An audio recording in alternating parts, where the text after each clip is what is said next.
নমস্কাৰ মোৰ নাম শ্ৰী বিভুৰঞ্জন ভৰালী মই ভবানীপুৰ সংগত শিশু উন্নয়ন প্ৰকল্পৰ পৌষ্য অভিযানৰ ব্লক কোঅৰ্ডিনেটাৰ হয় মোৰ শ্ৰদ্ধাৰ মুখ্য শিক্ষিকা বাইদেউসকলৰ লগতে আমাৰ অংগনবাদী বাইদেউসকল পোনপ্ৰথমতে আপোনালোক সকলোকে মই মোৰ এই চেনেলটোলৈ স্বাগতম জনাইছোঁ আজি FRSৰ লগত জড়িত এটা খুবেই গুৰুত্বপূৰ্ণ ভিডিঅ' মই আপোনালোকৰ বাবে বনাব ওলাইছোঁ আজিৰ ভিডিঅ'টোত মই আপোনালোকক আমাৰ যোৱা কেইদিনমান আগতে এটা নতুন আপডেট আহিছিল সেইটো হৈছে 22.8 ভাৰ্জন আৰু সেই আপডেটটোত কেইটামান নতুন পইণ্ট ইয়াতে FRSৰ ক্ষেত্ৰত এড কৰা হৈছিল আৰু তাৰে ভিতৰত এটা পইণ্ট হৈছে কি যে 6 মাহৰ পৰা 3 বছৰৰ যিটো মডিউল আছে তাত কি হৈছে যে যদি শিশুগৰাকীৰ নিজাকৈ আধাৰ কাৰ্ড থাকেও আৰু সেই ডাটাখিনি যদি আপুনি ভৰায়ো তাৰ পিছতো আপুনি কিন্তু তেখেতৰ মাক বা দেউতাক বা তেখেতৰ যিটো গাৰ্জেন থাকিব তেওঁলোকৰ এই যিটো FRS প্ৰচেছটো আছে সেইটো কৰিব লাগিব সেইটো এটা নতুনকৈ এটা এই যিটো 22.8 ভাৰ্জনৰ যিটো আছে তাত কিন্তু নতুনকৈ আহিছে যিটো আপডেটটো আছিল মই এবাৰ আপোনালোকক আপডেটটো দেখুৱাই দিছোঁ যে আমাৰ এইটো নতুন আপডেটটো আহিছিল ইয়াতে নতুন হোৱাজ নিউ বুলি আছে এইটো আপোনাৰ চাওক সেকেন্ড অপশনটো চাওক যে enhanced take home ration distribution process if a child's Aadhaar is verified the parents oblique guardians photo capture and e-KYC are now mandatory so itu mandatory কৰিছে যদি শিশুগৰাকী নিজা আধাৰ কাৰ্ড ভেৰিফাইড হৈ থাকেও তথাপিও পেৰেণ্টছ বা গাৰ্জেনৰ ফটো কেপচাৰটো বা e-KYC প্ৰয়োজন হ'ব ক্লিয়াৰ এতিয়া এইখিনি কাম আপুনি কেনেকৈ কৰিব সেইখিনি মই এতিয়া দেখাব ওলাইছোঁ প্ৰথমতে চাওক মই আপোনালোকক আমাৰ যিটো ভিডিঅ'টো আছে আমি প্ৰথমতে ডেইলি টেকিঙৰ যিটো মডিউল আছে মই সেই মডিউলটোত গৈ আছোঁ তাত গৈ আমাৰ যিটো টেক হোম ৰেশনৰ পাৰ্ট আছে সেই পাৰ্টটো মই এতিয়া অপেন কৰিম আৰু সেইখিনিতে আমাৰ যিটো টেক হোম ৰেশন অপশ্যনটো আছে ইয়াতে আমি 6 মাহৰ পৰা 3 বছৰৰ যিটো মডিউল আছে বা যিটো পইণ্ট আছে অপশ্যন আছে সেইটো মই টাচ কৰি লৈছোঁ এতিয়া ইয়াতে এগৰাকী শিশু তেওঁৰ নিজা আধাৰ কাৰ্ড ভৰোৱা হৈছিল গতিকে সেইটোৱে মই আজি আপোনালোকক দেখুৱাই দিম যে সেইখিনি পাৰ্টৰ ক্ষেত্ৰত আপুনি কেনেকৈ কৰিব লাগিব এইগৰাকী শিশু নিজা আধাৰ কাৰ্ড ভৰোৱা হৈছে গতিকে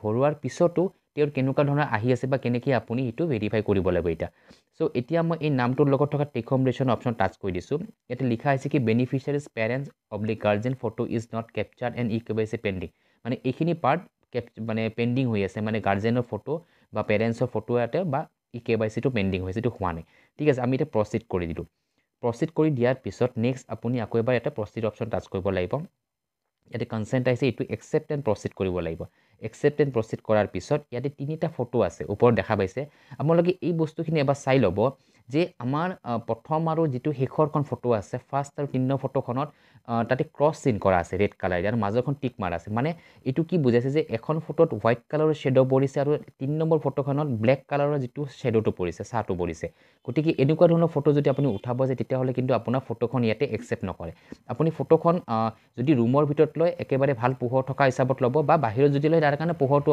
সকলোৰে কাৰণে সেমে থাকে তাতে পোহৰৰ কোনো মিক্স নাথাকে যে কোনোবাটো বেছি পোহৰ আহে বা কোনোবাটো বা কমকৈ পোহৰ আহে বা মুখত আপোনাৰ বেছিকৈ পোহৰ পৰে সেনেকুৱা ধৰণৰ একো নহয় আপোনালোকে জাষ্ট ফটোখন যেতিয়া ল'ব সেইখিনি পোহৰৰ পাৰ্টটো অকণমান চাই ল'ব ঠিক আছে এতিয়া মই ইয়াতে কেপচাৰ ফেচ বুলি আছে একেবাৰে তলত সেইটো মই অপশ্যন টাচ কৰিম ক্লিয়াৰ সো এই কেপচাৰ ফেচটো অপশ্যন টাচ কৰাৰ পিছত ইয়াতে লিখা আহিছে কি যে select the relationship with the child for photo capture and e-KYC মানে শিশুগৰাকীৰ মানে এই যিটো শিশুগৰাকীৰ আপুনি সেই কৰিব তেখেতৰ ৰিলেশ্যনটো সুধিছে যে আমাৰ with the child's for photo আপুনি যাৰ ডাটাখিনি কৰিব ইয়াতে বা কেপচাৰ বা ফটো কেপচাৰ কৰিব বা e-KYCটো কৰিব সেইগৰাকীৰ লগত শিশুগৰাকীৰ ৰিলেশ্যনটো আছে সেইটো আৰু প্ৰথমতে চিলেক্ট কৰিব লাগিব তেখেতৰ মাকৰ হ'ব পাৰে বা দেউতাকৰ হ'ব পাৰে বা তেওঁলোকৰ কোনোবা গাৰ্জেনৰ হ'ব পাৰে ঠিক আছে মই আজি ইয়াতে মাকৰ যিটো আধাৰ কাৰ্ড আছে তেওঁ ডাটাখিনি ইয়াতে ফিল আপ কৰিম লগতে তেখেতৰ ফটোটো কেনেকৈ ল'ব লাগে সেইটো মই দেখুৱাই দিম ক্লিয়াৰ সো মাকৰ অপশ্যনটো এটা টাচ কৰি ল'ব ইয়াতে ঠিক আছে প্ৰথমতে ইয়াতে আধাৰ নাম্বাৰটো লিখাৰ আগতে আৰু মাকৰ অপশ্যন টাচ কৰি ল'ব আৰু লগে লগে লিখা আছে কি আধাৰ নাম্বাৰ অফ মাদাৰ বুলি আছে এতিয়া মাকৰ আধাৰ নাম্বাৰটো ইয়াতে লিখিব লাগিব ঠিক আছে আপোনালোকেও এনেকৈ মাকৰ দিয়ে বা দেউতাকৰ দিয়ে বা গাৰ্জেনৰ দিয়ে সেনেকৈ আগতে এইটো টাচ কৰি ল'ব এই যিখন পিকচাৰখন আছে তাৰপিছত আপুনি যাৰ দিয়ে তেখেতৰ আধাৰ কাৰ্ডৰ নাম্বাৰটো ইয়াতে লিখি দিব লাগিব ঠিক আছে এতিয়া মই প্ৰথমতে মাকগৰাকীৰ আধাৰ নাম্বাৰটো ইয়াতে লিখি দিছোঁ ইয়াতে নাম্বাৰটো লিখিলোঁ আৰু লিখি মই এতিয়া ইয়াতে নাম্বাৰটো এবাৰ চেক কৰি চাওঁ ঠিক আছে এতিয়া এইখিনি পাৰ্ট এতিয়া কমপ্লিট হৈ গ'ল এতিয়া নেক্সট আমাৰ ইয়াৰ পিছত আমি কি কৰিব লাগে মই সেইটো দেখুৱাই দিছোঁ মই এতিয়া কৈ দিওঁ যে ইয়াতে মই প্ৰচিড মাৰাৰ পিছত আমাৰ ফটোৰ অপশ্যনটো আহিব ক্লিয়াৰ এতিয়া আপোনালোকক মই এটা কথা জনাই দিওঁ যেতিয়া ফটোটো আপুনি উঠাব আপুনি ফটোটোত এটা বস্তু আপুনি ভালদৰে ক্লিয়াৰলি কি কৰিব যে যিগৰাকী বেনিফিচিয়াৰী আপুনি ফটো ল'ব তেখেতৰ চকুকেইটা ব্লিংক কৰিব দিব আৰু ব্লিংক কৰিব দিলেহে বা চকুটা মানে এবাৰ নুমাব বা এবাৰ মেলিব সেনেকুৱা এবাৰ হেৰি কৰিব দিব বা ব্লিংক কৰিলে ফটোটো লগে লগে কেপচাৰটো হৈ যায়। সেইটো লিখাই আছে যে ফটোটো কেনেকৈ উঠাব লাগিব, ঠিক আছে। আৰু তাৰে তলত আপুনি এটা বস্তু চাব যে মানুহজনৰ ফেচটো ষ্ট্ৰেইট হ'ব লাগিব, ঠিক আছে, একদম চিধাকৈ বা থিয় হৈ থাকিব লাগিব আৰু ব্লিংক কৰা হ'ব লাগিব। ক্লিয়াৰ? এতিয়া মই মাকগৰাকীৰ ফটোখন ল'ব ওলাইছোঁ। মই এতিয়া প্ৰচিড অপশ্যনত টাচ কৰি দিছোঁ। দিয়াৰ পিছত তেখেতৰ ফটোখন আহিছে ইয়াতে। এতিয়া চাব তেখেতে ব্লিংক কৰিব আৰু ব্লিংক কৰাৰ অকণমান তেখেতে ব্লিংক কৰি আছে। ব্লিংক কৰাৰ লগে লগে ইয়াতে তলৰ পৰা দেখিছে আই ব্লিংক আৰু ষ্ট্ৰেইট ফেচ বুলি আছে, ঠিক আছে। আৰু এইটো আপোনালোকৰ গ্ৰীণ কালাৰটো ইয়াতে চাৰ্কেল হিচাপত আহি গৈছে, ঠিক আছে। এতিয়া তেখেতৰ ফটোখন ইয়াতে অট'মেটিক ইয়াতে আহি যাব আৰু তেতিয়া আমি অহাৰ পিছত আমি এইটো ছেভ কৰি দিম। এই ফটোখন ইয়াতে অট'মেটিক আহি গৈছে, ঠিক আছে। এতিয়া দিয়াৰ পিছত মই এই ফটোখন ইয়াতে ছেভ কৰি দিম আৰু ছেভ কৰি দিয়াৰ পিছত তেখেতৰ নেক্সট পাৰ্টটো আমি কৰিব লাগিব, ঠিক আছে। এতিয়া চাওক, মই আপোনালোকক এইখিনিতে এটা কথাটো কৈ দিওঁ ছেভ কৰাৰ আগতে যে তেখেতৰ যেতিয়া ফটোখন লৈছোঁ, যেতিয়া মই এতিয়া তেখেতৰ কিন্তু এই ফটো মই এটা হাইড কৰি দিম, কাৰণ এইখন ফটো মই এইখন এজ এ ট্ৰেইনিং পাৰ্পাছত মই এইখন ইয়াতে লৈছোঁ বা এতিয়া মই দেখুৱাইছোঁ, কিন্তু এইখন মই ইয়াতে তাতে দেখুৱাব বিচৰা নাই আমাৰ মেইন ভিডিঅ'টোত। গতিকে মই এই ফটোখন ইয়াতে হাইড কৰি দিছোঁ। আৰু আপোনালোকে কি কৰিব, যেতিয়া ফটোখন ল'ব তেখেতক চকুকেইটা ব্লিংক কৰিব দিব আৰু ব্লিংক কৰাৰ লগে লগে তেখেতৰ ফটোখন ইয়াতে কেপচাৰ হৈ যাব। আৰু ফটোখন কেপচাৰ কৰোঁতে আপোনালোকে একো টাচ কৰিব নালাগে, ক'তো একো টাচ কৰিব নালাগে। জাষ্ট ফটোখন তেখেতৰ মুখৰ সন্মুখত ল'লেই হ'ল আৰু চকুকেইটা ব্লিংক কৰিব দিলে হ'ল। অট'মেটিক সেই ফটোখন তেওঁলোকে লৈ ল'ব, ঠিক আছে। এতিয়া মই এইটো ইয়াতে ছেভ কৰি দিছোঁ। ছেভ কৰি দিয়াৰ পিছত এইটো ইয়াতে চাৰ্কেলটো ঘূৰি আছে বা এইটো প্ৰচেছিংটো হৈ আছে। ইয়াৰ পিছত নেক্সট তেখেতৰ EKYCৰ পাৰ্টখিনি আহিব, ঠিক আছে। চ' গতিকে ছেভ অপশ্যনটো দিয়াৰ পিছত তেওঁলোকৰ কিমানখিনি সময়লৈ ইয়াতে আমি এবাৰ চেক কৰি চাওঁ। আৰু নেক্সট আমাৰ EKYC পাৰ্টটো যেতিয়া আহিব, তেখেতৰ অহাৰ পিছত আমি এইখিনি কাম কৰিব পাৰিম। আৰু এতিয়া মেছেজটো আহিছে যে বেনিফিচিয়াৰী ফটো ছেভড ছাকচেছফুলি বুলি আহি গৈছে, প্ৰচিড উইথ EKYC, ঠিক আছে। এতিয়া মই প্ৰচিড উইথ EKYC অপশ্যনটো টাচ কৰি দিম আৰু দিয়াৰ পিছত তেখেতৰ যিখন আধাৰৰ ডিটেইলছখিনি সেইখিনি ইয়াতে ফিল আপ কৰিব লাগিব। এতিয়া প্ৰচিড উইথ EKYC টাচ কৰি দিছোঁ। দিয়াৰ পিছত তেখেতৰ মাকৰ আধাৰ নাম্বাৰটো আহিছে আৰু relation with the child is mother বুলি আহি গৈছে। গতিকে ইয়াতে আমাৰ এইখিনি ঠিকেই আছে। Once the EKYC details are saved you can not modify them later. গতিকে আমি EKYCটো আমি কৰাৰ আগতে এবাৰ চেক কৰি চাব লাগিব। আৰু আমাৰ এইখিনি ঠিকেই আছে, এতিয়ালৈকে ঠিকে চলি আছে। গতিকে আমি এইটো কনফাৰ্ম এণ্ড প্ৰচিড কৰি দিম। আৰু কনফাৰ্ম এণ্ড প্ৰচিড কৰাৰ পিছত ইয়াতে তেখেতৰ এইখিনি অপশ্যনটো আহিছে যে তেখেতৰ আধাৰ নাম্বাৰটো ফিল আপ কৰিব দিছে আৰু ইয়াতে এটা সৰু কেপচা এটা আহিছে, সেই কেপচাটো আমি ইয়াতে ফিল আপ কৰিব লাগিব। এতিয়া মই আধাৰ নাম্বাৰটো চাই তেখেতৰ মইটো ফিল আপ কৰি দি আছোঁ। এতিয়া মই আকৌ এবাৰ তেখেতৰ যিটো আধাৰ নাম্বাৰ আছে সেই আধাৰ নাম্বাৰটো ইয়াতে লিখি দিব লাগিব আৰু সেইটো মই ইয়াতে লিখি দি আছোঁ। আৰু তাৰপিছত আমাৰ EKYC যিখিনি ডিটেইলছখিনি আছে সেইখিনি এতিয়া আমি কৰিব পাৰিম। প্ৰথমতে আধাৰ নাম্বাৰটো লিখিছোঁ আৰু আধাৰ নাম্বাৰটো লিখাৰ পিছত আধাৰ নাম্বাৰটোৰ লিংক থকা যিটো মোবাইল নাম্বাৰ আছে তাত এটা OTP যাব আৰু সেই OTPটো আমি ইয়াতে লিখিব লাগিব। চৰি, এইটো নাম্বাৰটো মোৰ অকণমান ভুল হৈছে, মই আকৌ এবাৰ চেক কৰি চাই লওঁ।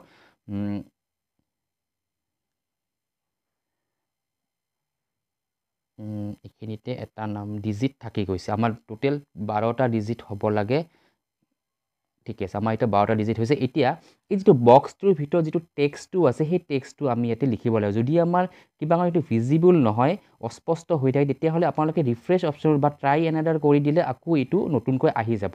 মই এতিয়া ইয়াতে এইটো মই লিখিছোঁ, লিখি এতিয়া মই ইয়াতে নেক্সট অপশ্যন টাচ কৰি দিম। এইখিনিলৈকে আশা কৰোঁ আপোনালোকে বুজি পাইছে চাগে যে তেখেতৰ আমাৰ ফটো কেপচাৰৰ কামখিনি কমপ্লিট কৰাৰ পিছত এতিয়া আমি EKYCৰ কামখিনিলৈ আগবাঢ়িছোঁ। আৰু EKYCত আমি তেখেতৰ প্ৰথমতে যিটো আধাৰ নাম্বাৰ আছে সেই নাম্বাৰটো লিখিলোঁ আৰু এই যিটো বক্সটোৰ ভিতৰত যিটো টেক্সটটো আছে সেই টেক্সটটো আমি এতিয়া লিখি দিলোঁ। এতিয়া মই নেক্সট কৰি আছোঁ। নেক্সট কৰি দিয়াৰ পিছত এটা OTP তেখেতৰ নাম্বাৰটোত গৈছে আৰু সেই OTPটো আমি ইয়াতে লিখিব লাগিব। আৰু OTPটো তেখেতৰ মোবাইল নাম্বাৰত আহি গৈছে। এতিয়া মই সেই নাম্বাৰটো ইয়াতে লিখি আছোঁ। 5 6, ঠিক আছে। এতিয়া মই সেই নাম্বাৰটো ইয়াতে লিখি দিলোঁ। মই এবাৰ কনফাৰ্ম কৰি লওঁ নাম্বাৰটো OTPটো যিটো আহিছিল সেইটো ঠিকেই আছে নে? হয়, ঠিকেই আছে, ঠিক আছে। এতিয়া এইখিনি পাৰ্ট এতিয়া আমি কৰি দিলোঁ। লিখাৰ পিছত আমি এতিয়া কণ্টিনিউ কৰিম। ক্লিয়াৰ? এতিয়া মই কণ্টিনিউটো কৰি দিলোঁ। কণ্টিনিউটো কৰাৰ পিছত আমাৰ অলম'ষ্ট ইয়াৰে মেক্সিমাম পাৰ্ট আমাৰ ইয়াতে কমপ্লিট হৈ যাব। বিশেষকৈ আমাৰ FRSৰ যিখিনি কামখিনি আছিল সেইখিনি আমাৰ কামটো কমপ্লিট হৈ যাব। এতিয়া আমাৰ একেবাৰে শেষত যিটো এলাও বুলি আছে আমি এলাও কৰি দিম। আমাৰ এইখিনিলৈকে আহি গৈছে, ইয়াতে ঠিকে আছে। আমি যিটো এলাও আছে একেবাৰে শেষত সেই এলাউটো ইয়াতে আমি কৰি দিম। এলাউটো কৰি দিয়াৰ পিছত ইয়াতে লিখা হৈছে কি EKYC request successfully submitted, the status will be updated on beneficiaries profile within 24 hours. Clear? আমাৰ তেখেতৰ প্ৰথমতে ফটো কেপচাৰৰ কামখিনি কমপ্লিট হ'ল ছাকচেছফুলি এতিয়া KYCৰ কামখিনি ইয়াতে ছাকচেছফুলি কমপ্লিট হৈ গ'ল এতিয়া আমি প্ৰচিড কৰিম ঠিক আছে এতিয়া প্ৰচিডটো কৰাৰ পিছত আমি সেই শিশুগৰাকীৰ যিটো টেক হোম ৰেচনৰ পাৰ্টখিনি সেইখিনি ইয়াতে ফিল আপ কৰিব পাৰিম এতিয়া তেখেতৰ 25 ডেজ আমি শিশুগৰাকীক টেক হোম ৰেচন দিয়া হয় আৰু কিমান পেকেট দিছে 2 পেকেট দিয়াৰ পিছত এতিয়া আমি প্ৰচিড কৰি দিম ইয়াতে এতিয়া আমি প্ৰচিডটো কৰি দিলোঁ এতিয়া লিখা আছে কি beneficiary's photo save successfully proceed with কি আছে সেইখিনি আমাৰ কমপ্লিট হৈ গ'ল take home ration distributed successfully বুলি আহি গৈছে আৰু ডিটেইলছ ছাকচেছফুলি আপডেটেড বুলি ইয়াতে আহি গৈছে মানে আৰু এই শিশুগৰাকীৰ নামৰ লগত তলত টেক হোম ৰেচন 25 ডেজটো আহি গ'ল ক্লিয়াৰ গতিকে এইটো প্ৰচেছত আমি তেখেতৰ এই শিশুগৰাকীৰ এফআৰএছৰ কামখিনি আমি ইয়াতে কমপ্লিট কৰি তেখেতক আমি টেক হোম ৰেচনটো দি দিলোঁ ক্লিয়াৰ আশা কৰোঁ আপোনালোকে এই ভিডিঅ'টো বুজি পাইছে চাগে অকণমান দীঘলীয়া হৈছে কিন্তু দীঘলীয়া হ'লেও ইয়াতে গোটেইখিনি ডিটেইলছত মই ইয়াতে দেখুৱাই দিছোঁ যে এগৰাকী 6 মাহ বা 3 বছৰৰ শিশুৰ যদি নিজা আধাৰ কাৰ্ড থাকে